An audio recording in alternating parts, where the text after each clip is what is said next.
All right, so yeah, we're diving into Temecula politics, and there's all these articles about One PAC, this political action committee trying to make a name for themselves. But is it for the right reasons? Yeah, that's the question, isn't it? I mean, are they helping marginalized communities or just playing the political game for power? Yeah, that's what we're trying to figure out, right?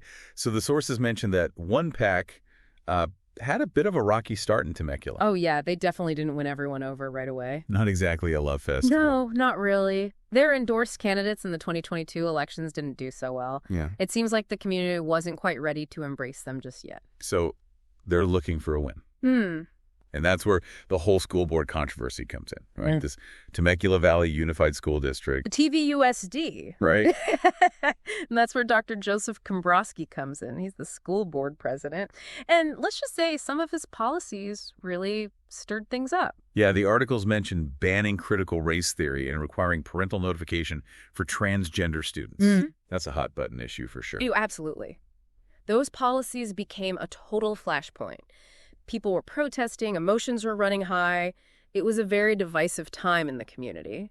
So One PAC sees this whole mess. Yeah. And they think, here's our chance. Well, they definitely saw an opportunity. They made Komrosky's recall their top priority, almost like they were searching for a cause to rally people to their side. Okay, so maybe they're not as altruistic as they seem. But wait, there's more. The articles mention that the recall effort actually started with a group of black mothers who were worried about discriminatory policies. Right. One PAC swoops in and basically takes over. That's interesting. Which, raises some eyebrows. Yeah, that's one of the things that make this story so complex. On the surface, they're saying they're fighting for marginalized communities. Right. But then they seemingly sideline the very people they claim to be supporting. Okay, so that's pretty shady. Yeah. But even with this takeover, they're still pushing this narrative that they're the champions of inclusion and justice. Oh, absolutely. They use all the right buzzwords, talking about equality, fighting for the marginalized. But is it all just talk? Well, that's what we're trying to figure out. The sources suggest there might be a disconnect between their words and their actions. It's giving me performative allyship vibes. Performative allyship. Yeah, where they're more concerned with looking good than actually making a difference. And the sources have some pretty damning evidence to back that up, right? Right. There's this quote from Jeff Pack, a key figure in One PAC, where he basically says that focusing on LGBTQIA+ issues could be a political liability. Wow. So they're all about inclusion. Unless it hurts them at the polls. It seems that way. Yeah, it certainly makes you question their commitment. It's like, we support you, but not if it costs us votes. Right, and this pattern continues when you look at their overall strategy. They rely heavily on labeling their opponents as extremists and using fear tactics to rile people up. Creating this us versus them mentality. Exactly. Which, might be effective in the short term. But it just makes the community even more divided. That's right. And it's a really dangerous game to play, especially in local politics. Because at the end of the day, you're all living in the same community trying to solve the same problems. How do you build consensus and make progress when you're constantly demonizing anyone who disagrees with you? That's the million-dollar question. And it's a question that goes way beyond Temecula. We're seeing this same kind of divisive rhetoric playing out on the national stage, and it's tearing our country apart. So what does all this mean for our listener? They're hearing about One PAC claiming to be these champions of justice, but their actions are raising a lot of red flags. It's a bit of a contradiction, wouldn't you say? Absolutely. And I think that's the key takeaway here. Things are rarely black and white, especially when it comes to politics. You have to look beyond the surface, examine the evidence, and come to your own conclusions. You got to be a critical thinker, right? Yeah. Don't just accept everything you hear at face value. Exactly. Yeah, it's like they say, right? The road to hell is paved with good intentions. I mean, One PAC might have started out wanting to help these communities, but somewhere along the way, things got a little messy. So you're listening to all this and thinking, okay, but did they actually get results? Right.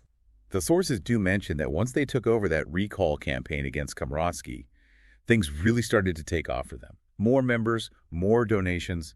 They're in the spotlight. Yeah, they definitely capitalized on the energy surrounding that whole school board controversy, gave them a platform. A sense of legitimacy they didn't really have before. But is that a good thing? Like, was this a genuine surge of support from people who actually believed in their message? Or were they just really good at manipulating the situation to their advantage? That's the big question, isn't it? Were people drawn to one pack's mission, or were they just swept up in all the fear-mongering and the divisive rhetoric? Because the sources also point out that one pack didn't exactly shy away from those tactics during the recall campaign. No, they didn't. They were really hammering home this idea that the school board was a threat to Temecula's values. Right. It was very much a with us or against us approach. Yeah. And while that might be effective in rallying a base, it doesn't exactly foster healthy debate or collaboration. It feels like they were pushing this narrative that they were the only ones who could save Temecula from some kind of moral decline. And honestly, it's a tactic we've seen time and time again in politics, right?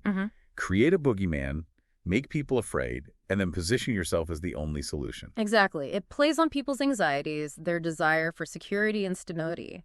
But the problem is it often comes at the expense of truth and nuance. And it can have real consequences. I mean, imagine you're just like someone living in Temecula at this time, and you're constantly being bombarded with messages about how dangerous and extreme the other side is. Right. It creates this atmosphere of fear and suspicion where it becomes almost impossible to have a rational conversation about the issues. It's like they're intentionally shutting down any possibility of dialogue or compromise, and that's a recipe for division and gridlock, not progress. And that's the irony, isn't it? One pack claimed to be fighting for inclusivity and justice, but their methods were anything but inclusive.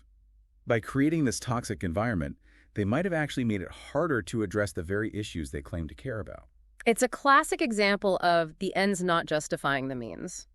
Even if they achieved some of their goals, like successfully recalling Komrosky, did they ultimately do more harm than good by fracturing the community? It makes you... Okay, so we've really gone deep, haven't we? Yeah, we have. All these articles about one POC. And they're a complex group, for sure. Some real contradictions. It's interesting, isn't it? You see how political activism, even when it's aimed at positive change, can have unintended consequences. It's not always straightforward. Right. Like here you have this group claiming to fight for marginalized communities. Yeah. But using tactics that could actually end up harming those same communities.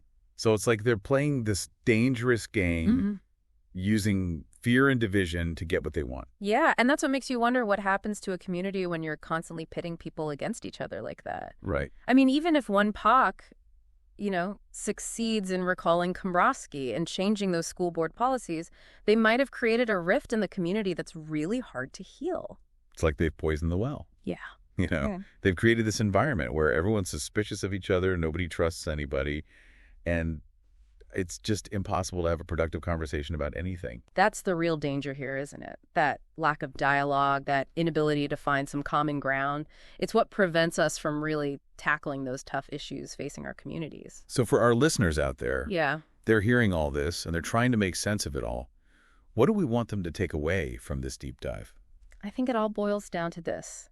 Be a critical thinker, especially when it comes to politics. Don't just take everything at face value. Question motives, look for evidence, and consider the consequences even when people have good intentions. It's like that saying, right? The road to hell is paved with good intentions. Exactly. And remember, it's okay to hold conflicting ideas in your mind at the same time. Right. One pack might have done some good things, but they also made some questionable choices. It's not about picking a side. It's about understanding that things are complicated. That's right. And as you're out there in your own community, whether it's local politics or any other issue that you care about, remember that real change doesn't just happen with passionate speeches. It takes thoughtful dialogue, empathy for those who see things differently, and a willingness to work together to find solutions that work for everyone. So as you go about your day, we'll leave you with this thought. Can a group truly champion marginalized communities while at the same time using divisive strategies and putting their own political power first? It's a question that goes way beyond one pack and Temecula. It's something we all need to think about as we try to make our communities and our world a better place.